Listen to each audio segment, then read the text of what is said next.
Welcome to Democracy Now!, democracynow.org, The War and Peace Report. I'm Amy Goodman.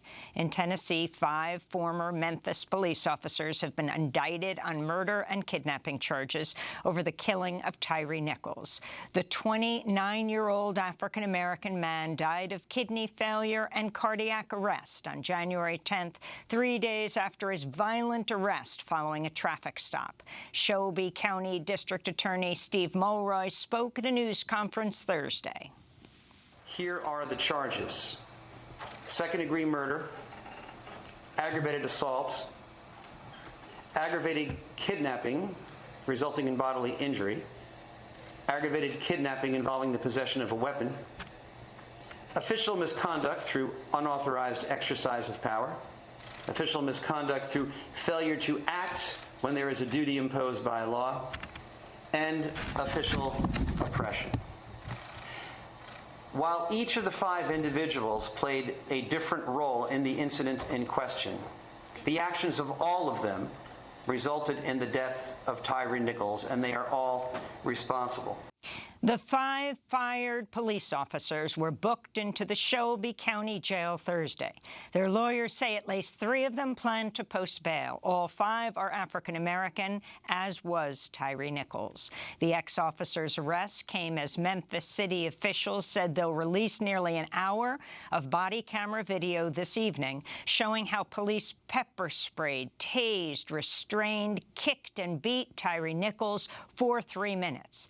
David Rauch, the director of the Tennessee Bureau of Investigation, said he was sickened by what he saw in the video. In a word, it's absolutely appalling. Let me be clear. What happened here does not at all reflect proper policing. This was wrong. This was criminal. Ahead of the video's release today at 6 Memphis time, the Memphis Police Department has activated its entire force in anticipation of weekend protests.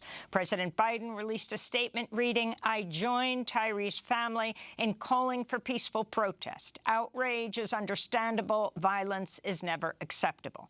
After headlines, we'll speak with Ben Crump, attorney for Tyree Nichols' family, as well as a member of Black Lives Matter Memphis. In Georgia, Republican Governor Brian Kemp Thursday declared a state of emergency in response to mass protests that erupted after the police killing of environmental defender Manuel Terán in Atlanta last week. The declaration gives Kemp the power to deploy up to 1,000 National Guard troops over the next 15 days to quell the mobilizations. Terán, who went by the name Tortuguita, was shot dead by a SWAT team January 18th as officers violently raided an encampment of protesters opposed to Cop City, a proposed $90 million police training facility in a public forest in Atlanta. The Atlanta Community Press Collective tweeted, quote, "The true emergency, however, is that law enforcement agencies across the country are killing people every day. Kemp's declaration of a state of emergency isn't about property damage at Saturday's protests at all. It's about police murdering Tyree Nichols and Tortuguita within 2 weeks of each other. They're trying to instill fear in anyone who stands up against police brutality," unquote. In Haiti, police officers blocked streets in the capital Port-au-Prince Thursday, burning tires and damaging vehicles before descending on the main airport to protest the recent killing of 14 officers by armed gangs. Over 100 officers in plain clothes took part in the protest. Local media report a small group was able to break through the gates of Prime Minister Ariel Henry's home, but then rerouted to the airport where Henry was returning from the Community of Latin American and Caribbean States, or CELAC, summit in Argentina. This is a protester. We are going to attack all the ministers, all the directors general. The children have to go to school for this revolution to take place. There has to be a bloodbath. All these policemen have been killed, and the Prime Minister has not reacted to pay tribute to them. According to local groups, armed gangs now control some 60% of Port-au-Prince. An estimated 78 police officers have been killed since Prime Minister Henry, who's backed by the United States, came to power in 2021 following the assassination of Haiti's former president. Henry had close links to a prime suspect in the assassination. Israeli air attacks hit the occupied Gaza Strip overnight as tensions mount one day after Israeli forces killed 9 Palestinians in a raid in the Jenin refugee camp in the occupied West Bank. Israel's airstrikes came down on the besieged Strip after a handful of rockets were fired from Gaza, some of which were intercepted by Israel's U.S.-funded Iron Dome defense system. The Palestinian Authority said it's ending security coordination with Israel following the attack, while the UN Security Council is holding an emergency meeting today amidst fears of another war. Thousands of people flooded the streets of Jenin Thursday to mourn the 9 people killed. In Gaza, Palestinians protested the deadly attack. I want to send a message to the Jewish occupiers. Gaza stands with Jenin and Jerusalem, overcoming the humiliation and siege. Salute from Gaza to Jenin. Israel has killed at least 29 Palestinians, including 5 children, since the start of the year. The violence comes as U.S. Secretary of State Antony Blinken's headed to Egypt, Israel, and the occupied West Bank for a 3-day visit this weekend. Here in the United States, dozens of Democratic Congress members are urging President Biden to reverse the expansion of Title 42, a Trump-era pandemic policy that's been used to block over 2 million migrants from seeking asylum at the U.S.-Mexico border. In a letter to Biden, the 77 House Democrats also denounced the administration's proposal to enact a new rule that would allow immigration officials to deny asylum claims of people who don't first seek refuge in a country they pass through on their way to the U.S. southern border. Earlier this month, the Biden administration expanded Title 42 to begin expelling Haitian, Nicaraguan, and Cuban asylum seekers. Congressmember Alexandria Ocasio-Cortez called out Biden at a news conference Thursday. We have sought and aspired to be an example to uphold international law. Instead, this administration is making it effectively impossible to seek refuge at our border. The courts rightly rejected the Trump administration's attempt to categorically end asylum. President Biden should listen to the courts and human rights activists and reverse course. A damning new report by the New York Times reveals how Donald Trump and the Justice Department's efforts to prove the former president was the victim of a witch hunt in the FBI's Russia probe instead led the Justice Department to open a criminal probe into Trump's possible financial crimes. Details of that probe remain unknown, and Special Counsel John Durham, who was appointed by Attorney General Bill Barr to look into the origins of the Trump-Russia investigation, did not uncover any major conspiracies against Trump. But Barr repeatedly pressured Durham to uncover flaws in the Russia investigation, and Durham relied on questionable information in pursuit of an outcome favorable to Trump and his narrative of a hoax. This included suspicious Russian intelligence claims, which were used to gain access to the emails of an executive of George Soros's Open Society Foundation. Durham obtained the emails even after a federal judge denied his request to subpoena them.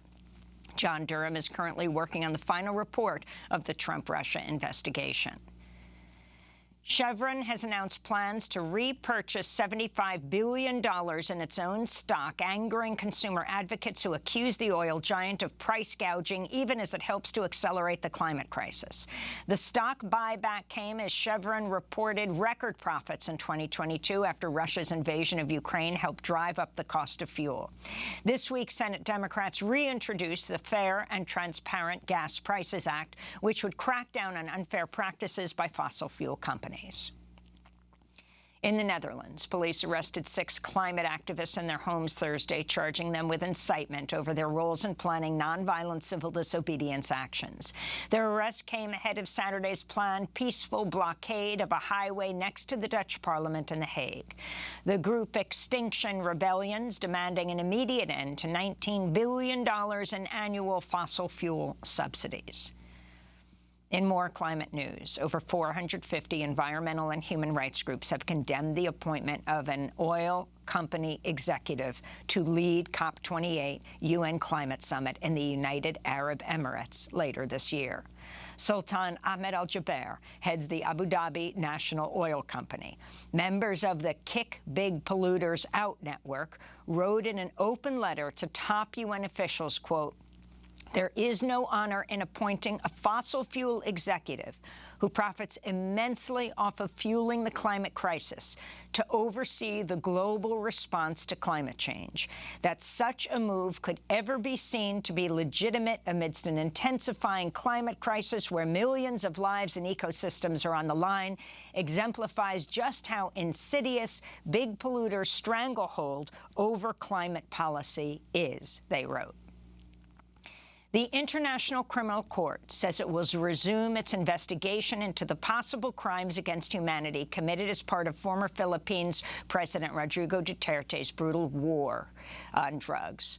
The probe was suspended in November 2021 after Filipino officials said they were conducting their own review of the crimes.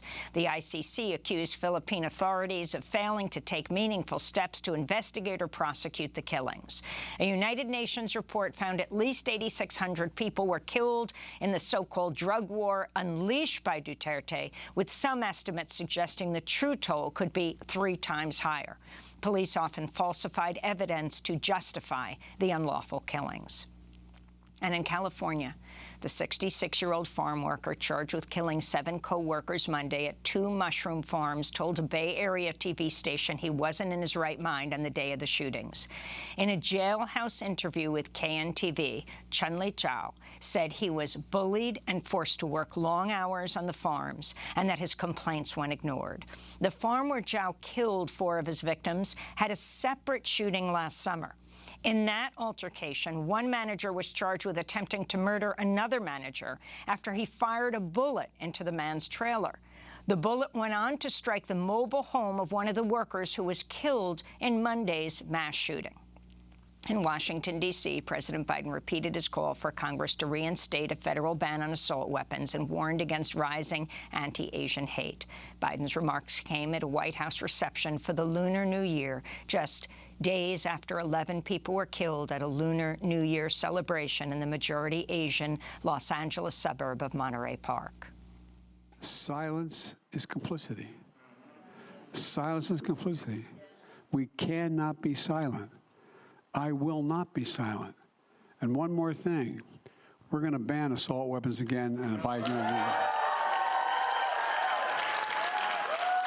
According to the Gun Violence Archive, there have been 40 mass shootings across the United States so far in 2023. And those are some of the headlines. This is Democracy Now!, democracynow.org, the War and Peace Report. Coming up, we go to Memphis, where 5 former police officers have been arrested and charged with murder and kidnapping for fatally beating 29-year-old Tyree Nichols after a traffic stop.